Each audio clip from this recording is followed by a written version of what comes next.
नमामि गंगा को लेकर के हमारे कानों में अभी भी वो बातें गूंजती हैं कि माँ गंगा ने मुझे बुलाया है। क्या बात है कि पिछले 11 साल से माँ गंगा ने बुलाया ही नहीं किसी को। माँ गंगा बह रही हैं, जो उसके पैरामीटर्स हैं, जिस पैरामीटर्स को हर दिन नापा जाता है, उसमें डिसॉल्व ऑक्सीजन, सीओडी, बीओडी और तमाम पैरामीटर्स आज किस हालत में है माँ गंगा। कोई कह रहा था कि अब गंगा बहकर के दूर तक जाएंगी, लेकिन शायद वो ही नहीं जानते होंगे कभी कभी उल्टी गंगा भी बहती है। जब उल्टी बहेगी तो यूपी के आते आते आप बाहर हो जाएंगे।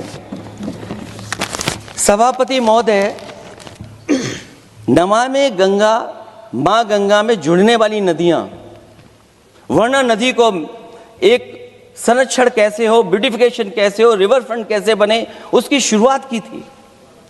लेकिन सभापति महोदय, इनकी बुलडोजर सरकार ने उसका काम रोक दिया।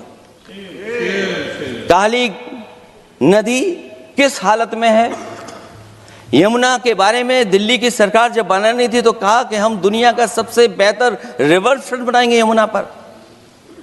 इसी राजधानी में कहा गया। आज बताइए यमुना की हालत क्या है। और अगर यमुना दिल्ली में गंदी हो रही है तो ये बह करके जब यूपी जाती है तो मथुरा में भी गंदी है। और थोड़ा बहुत साफ गंगा इसलिए हो जाती है क्योंकि जब चंबल का पानी उसमें जुड़ता है, थोड़ी बहुत यमुना साफ हो जाती है। उसके बाद यमुना में भी कोई सफाई का सरकार ने इंतजाम नहीं किया। और आज भी मैं कहता हूं, देश का सबसे अच्छा रिवर फ्रंट अगर कहीं बना है तो लखनऊ में बना है, गोमती रिवर फ्रंट।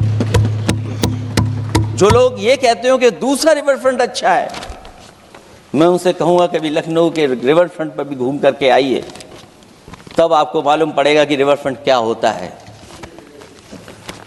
26 जनवरी इसी वर्ष मैंने एक प्रतिष्ठित अखबार को पढ़ा और उसमें देखा मैंने कि high uranium in India's ground water samples लिए गए हैं।